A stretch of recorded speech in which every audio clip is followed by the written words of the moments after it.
This is the Influencer Entrepreneurs Podcast with Jenny Melrose, where I strategize with business owners on how to grow and scale their businesses to hit their income goals.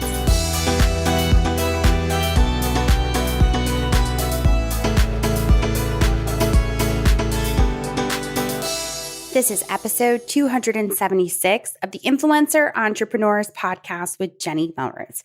Today, we're going to be diving into what are standard operating procedures and why you shouldn't be afraid of them. Yes, I said shouldn't. I know they sound scary, but I promise we're going to break them down over the next couple weeks to make sure you know how to implement them and start putting them into your business. Now, before we do that, I want to make sure that if you haven't already grabbed my Scaling for Growth guide, that you do so. Everything that we're going to be talking about as far as your standard operating procedures goes to make sure that burnout doesn't happen. And I don't care if you are a one-person show that isn't making money yet. If you are looking to do this as a business, you need to listen into this episode and make sure you grab the workbook that goes along with the episode. So you can just send me a DM on Instagram at Jenny_Melrose, and I will send you that Scaling for Growth guide. I also want to remind you that you can still get a free content marketing audit done by me for your business by leaving a rating and review on your favorite podcasting app. Grab a screenshot of it from your phone and just send me that picture via Instagram at Jenny_Melrose. And I am going to do a content marketing audit for free for you on your business. So make sure if you haven't already taken advantage of that you do so, as well as, of course, grab that Scaling for Growth guide. All right, so let's talk about what exactly are standard operating procedures. What you are putting in place when you have an SOP or standard operating procedure are the steps that you need to take in order to run your business. We're going to break these down over the next couple of weeks, talking about your SOPs as the systems, the processes, and then the tasks. The systems all get broken down into processes, and then from the processes, we break them down into itty-bitty tasks.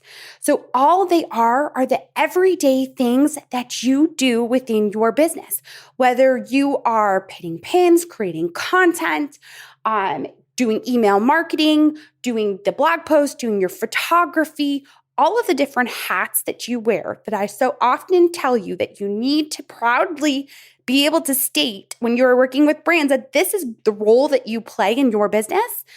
Those are what you create SOPs for.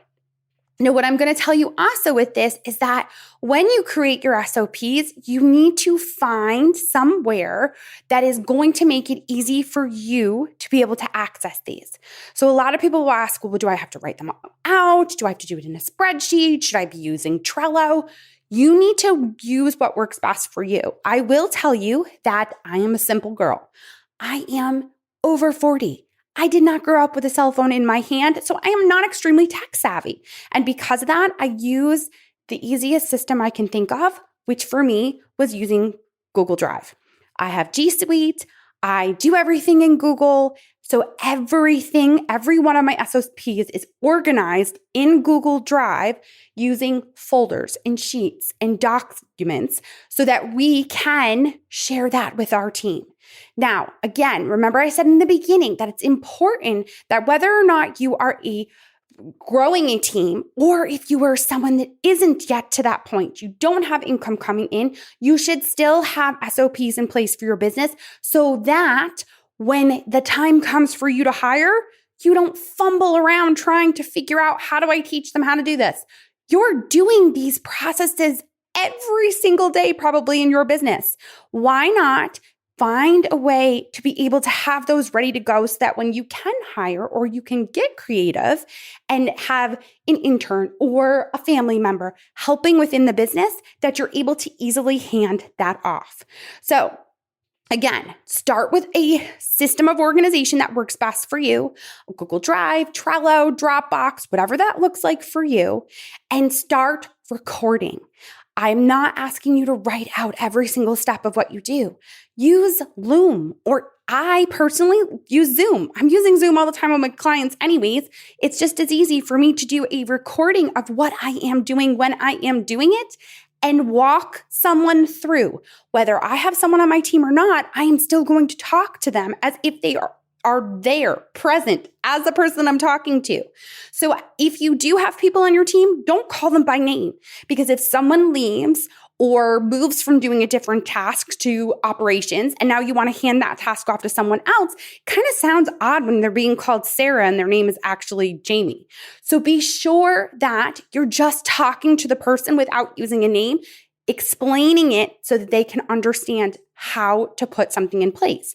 You want this training that you're about to do to be understood by a 12-year-old.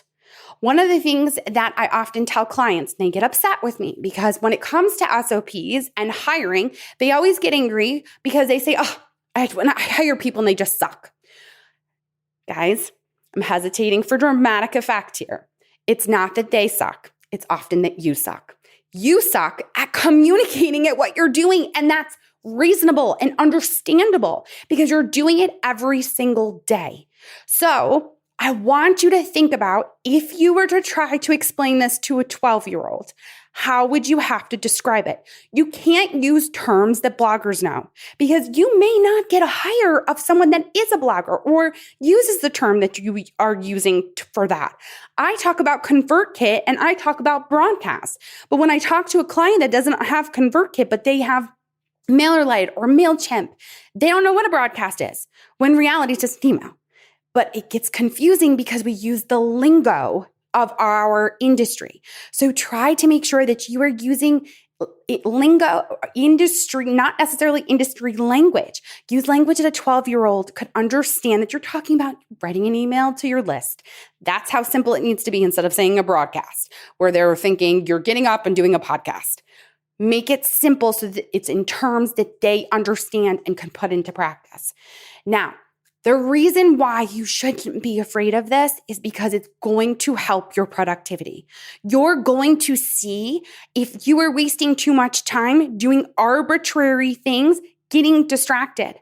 When you actually go through and record this, your process that you're actually doing, the tasks you're doing for your process and your system, what you're going to find is that when you sit and actually do it, it takes you a heck of a lot less time.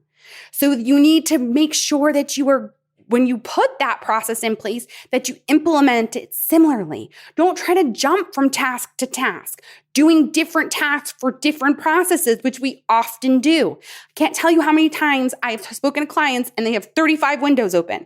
And it's because they went from their email to Facebook to Instagram to then to write a blog post. Oh, I forgot to edit the photos. Oh, wait, I got to do the opt-in. You're jumping and you're switching, and it's making you lose thought time on what you could actually be implementing. Now, next Friday, I'm going to continue this conversation about SOPs. We are going to break these down. I told you a little bit about how we're going to break it down into a system, your processes, and then your tasks. I'm going to give you a standard operating procedure example so that you can see exactly how we're going to break this down into system, processes, tasks, and it's not going to be overwhelming, I promise.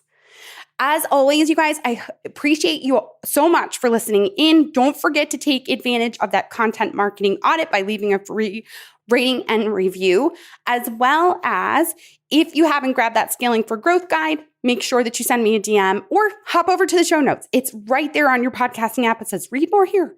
You can link to that and be able to grab it. All right, guys, until next time, I will see you all then.